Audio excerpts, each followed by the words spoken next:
करोड़ लोग बीमार हैं और इलाज के लिए एलोपैथी, होम्योपैथी, नेचुरोपैथी, आयुर्वेद सहारा लेते हैं, लेकिन उनमें से कुछ लोग ही इसमें अपना बीमारी को दूर करने में वो सफल होते हैं।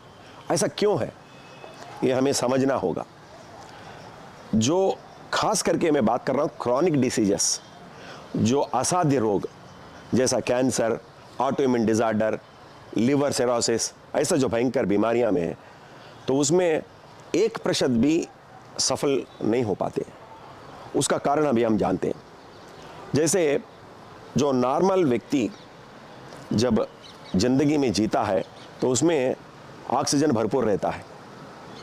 1931 में डॉक्टर वोटो वारबर्ग ने कहा था, उन्होंने इजाद किया, उनको नोबेल प्राइज मिला इस बात पे, अगर किसी कोशिका को भी 35% से भी ऑक्सीजन कम हो जाता है वो कैंसर कोशिका में बदल जाता है। इसका मतलब ये हुआ ये जो जितने भी असाध्य रोग है उनमें से सबसे कारण ऑक्सीजन का कमी।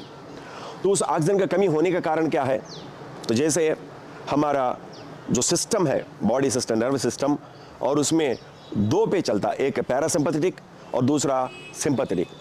आम व्यक्ति नॉर्मल जिंदगी में खाता है, पीता है और सोता है तो पैरासिम्पैथेटिक इस्तेमाल करता है, पैरासिम्पैथेटिक हावी होता है, बॉडी को वो चलाता है। और जैसे ही आदमी तनाव हो जाता है, जैसे ज़्यादा सोचने लगता है, तो वो सिंपैथेटिक नर्वस सिस्टम काबू में ले लेता है। तो जैसे सिंपैथेटिक काबू में आया तो हर कोशिका सिकुड़ जाता है, मतलब जो ऑक्सीजन का कमी हो जाता है। तो इस ऑक्सीजन का कमी की वजह से ही बहुत कम लोग इसमें फ़ायदा जो उठा पाते हैं, जो इतना इलाजों में।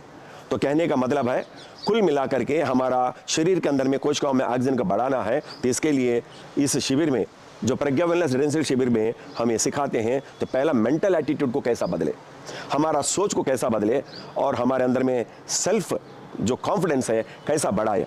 और इसी के लिए हम 2 क्रिया भी सिखाते हैं। नंबर 1 ओंकार साधना, दूसरा योग निद्रा। इसके साथ में हर रोज शाम को 1 घंटा इस पॉजिटिव एटीट्यूड के ऊपर हमारा सोच को कैसा बदले। ऐसा 9 दिन में व्यक्ति जब हार्मोनल मिसकम्युनिकेशन है, ऐसे जो भयंकर बीमारियां जो डॉक्टर्स हाथ खड़ा कर देते हैं और उनमें भी कामयाब पाते हैं। तो अभी 1 नवंबर 2025 से